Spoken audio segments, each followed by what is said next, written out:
Shalom, kami dari kelompok di sesi 5B akan menjelaskan mengenai obat diazepam. Sebelumnya, kami akan memperkenalkan anggota kelompok kami, yaitu Grenisa Estopu, Patricia Arista Luciana Ariandi, Rahel Olivia Lingga, Silviani Linggajati, Teofani Gratia Jayanto, Teofani Krisya Mutiara Seraf, dan Trivena Gabriela Dalope. Untuk materi akan dijelaskan oleh teman saya.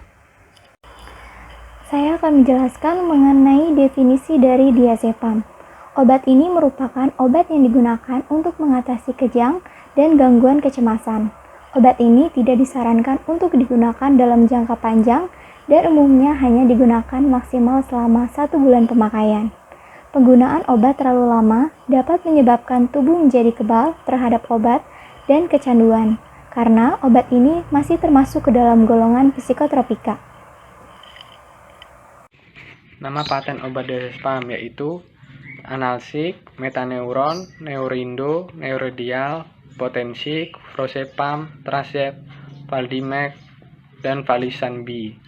Untuk nama generiknya yaitu Valium, Stelosid, Catalgin, Danalgin, Desacepam, Hendik, Metalium, Metaneuron, Neuroprotal, Nosepaf, Potensik, Protoneuron, Prosepam, dan Vadin, dan lain-lainnya.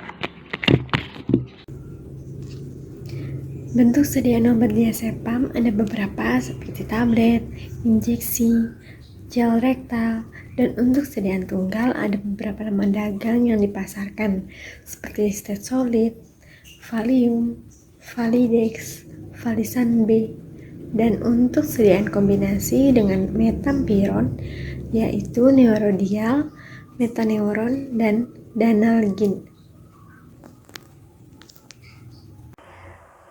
Selanjutnya, saya akan membahas mengenai golongan dan klasifikasi obat diazepam.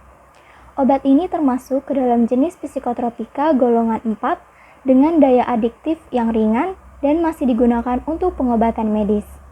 Obat ini juga termasuk ke dalam golongan obat benzodiazepin yang memiliki kegunaan sebagai antikonvulsan dan anti-ansietas.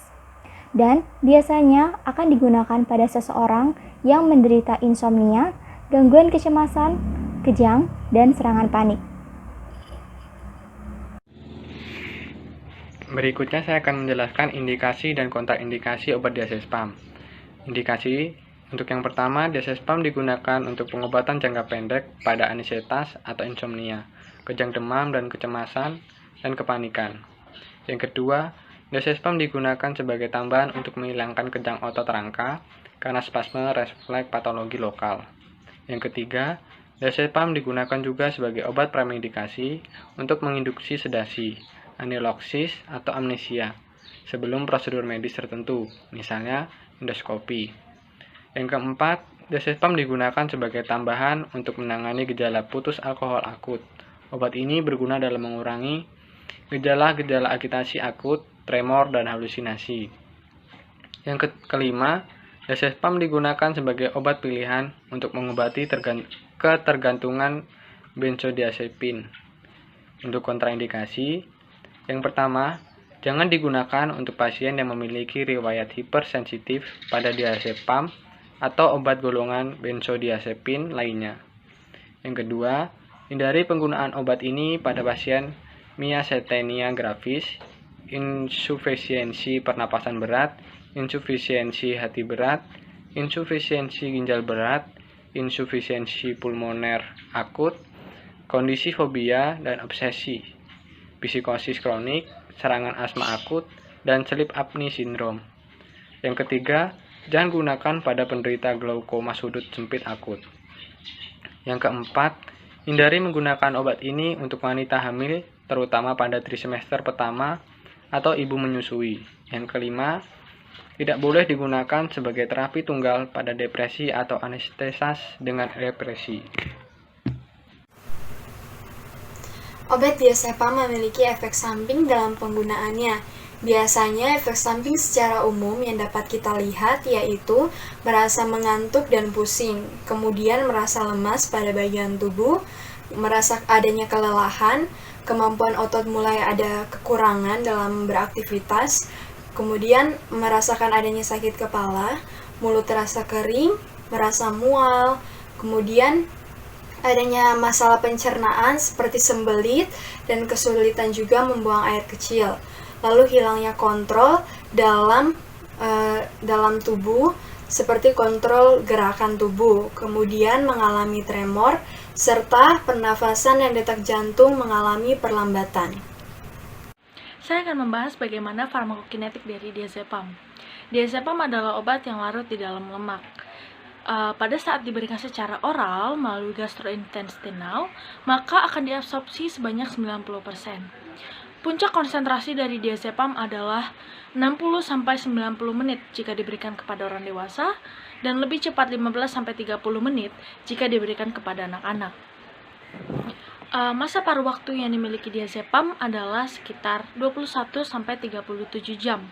Dan ini sangat bergantung dengan sirosis hati yang dimiliki seseorang ketika mengkonsumsi diazepam. Lalu saya akan membahas bagaimana farmakodinamik dari diazepam. Diazepam ini memiliki 3 faktor apa yang akan berpengaruh terhadap diazepam, yaitu adalah yang pertama sistem pembuluh darah, yang kedua adalah sistem saraf pusat, dan sistem pernafasan. Nah, di pembuluh darah tersebut akan ditampilkan seperti ini, dan sistem saraf pusat dan juga sistem pernafasan. Cara pemberian obat diazepam terdiri dari 4 bagian. Yang pertama, cara pemberian obat diazepam biasanya dilakukan dengan minum kapsul melalui peroral atau melalui mulut. Kemudian yang kedua, biasanya obat diazepam dimasukkan melalui bagian pencernaan yaitu anus. Kemudian yang ketiga, biasanya obat diazepam itu disuntikan ke dalam otot. Dan yang keempat, biasanya disuntikan kepada bagian pembuluh darah. Kemudian, dosis diazepam juga terbagi menjadi 3 bagian. Yang pertama, itu diberikan dosis pada anak-anak, pada orang tua, dan juga pada lansia. Pada anak-anak, biasanya dosis diberikan 1-2 mg yang diberikan dikonsumsi 3-4 kali dalam sehari. Kemudian pada orang dewasa, biasanya dosis yang digunakan untuk gangguan kecemasan dan kejang itu 2-10 mg dan diminum sampai 2-4 kali dalam sehari. Kemudian, kalau untuk pada orang dewasa, gejala putus zat alkohol biasanya mengonsumsi 5-10 mg obat diazepam dan dilakukan pengkonsumsian 6-8 jam per hari. Kemudian, dosis pada lansia biasanya digunakan obat ini 2-5 mg, 2,5 mg. Kemudian, dikonsumsi sampai 1 atau 2 kali per hari. Dan setiap dosis ini juga bisa ditambahkan sesuai dengan kebutuhan dan juga kondisi pasien. Perkenalkan, nama saya Grenisa Topu. Di sini saya akan menjelaskan tentang pertimbangan keperawatan dalam memberikan obat. Yang pertama itu menilai tanda vital awal, terus kaji tekanan darah dan nadi, dan pernapasan jika memberikan secara IV. Sering-seringlah menyesap air untuk mulut kering, berikan cairan dan serat untuk sembelit, mengevaluasi respon terapeutik, keadaan mental, dan bergantungan fisik secara penggunaan jangka panjang. Dan juga jangan menggunakan untuk stres sehari-hari, jangan minum lebih dari dosis yang ditentukan, hindari alkohol, hindari obatan psikoterapika lain kecuali diresepkan, bangkit perlahan karena pingsan, carilah bantuan psikoterapeutik jika depresi, simpan dengan aman. Obat diazepam tergolong dalam obat benzodiazepin, yaitu obat sedasi atau penenang. Data menurut FDA, diazepam memenuhi studi kategori D dalam Indeks Keamanan Kehamilan.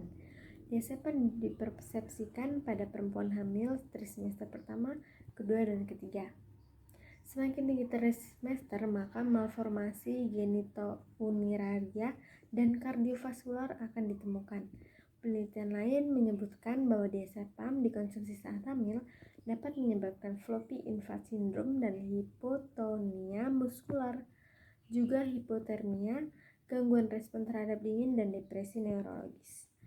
Pada ibu menyusui yang mengonsumsi diazepam ditemukan bayi menjadi letargi, berat badan turun, perubahan elektrosefalogram konsisten dengan perubahan sedatif, dan saat ASI dihentikan terdapat perbaikan gejala dari bayi. Special precaution obat diazepam, jangan mengemudi atau mengoperasikan mesin setelah mengkonsumsi obat ini, karena diazepam dapat mengakibatkan rasa kantuk, pusing, dan penglihatan kabur. Hindari konsumsi minuman beralkohol untuk menghindari efek samping selama pengobatan dengan diazepam. Alkohol juga dapat menambah rasa kantuk. Hindari pemakaian diazepam dalam jangka panjang atau tidak sesuai dengan anjuran dokter, karena dapat menyebabkan overdosis dan kecanduan. Temui dokter jika Anda mengalami perubahan pola perilaku atau pola pikir, karena obat ini bisa menyebabkan kebingungan, halusinasi, dan bahkan keinginan untuk bunuh diri. Beritahu dokter jika Anda menggunakan produk tembakau. Merokok dapat menurunkan efektivitas obat ini. Konsultasikan kepada dokter sebelum menggunakan obat ini. Jika Anda menderita penyakit miastenia gravis, yaitu penyakit saraf yang menyebabkan kelumpuhan secara bertahap, asma, gangguan ginjal, gangguan hati, gangguan mental, serta glaukoma. Beritahu dokter jika Anda menggunakan obat lain dan jika terjadi reaksi alergi obat atau overdosis, segera temui dokter. Sekian penjelasan dari kelompok kami, semoga apa yang telah kami jelaskan dapat bermanfaat. Atas perhatiannya kami ucapkan terima kasih.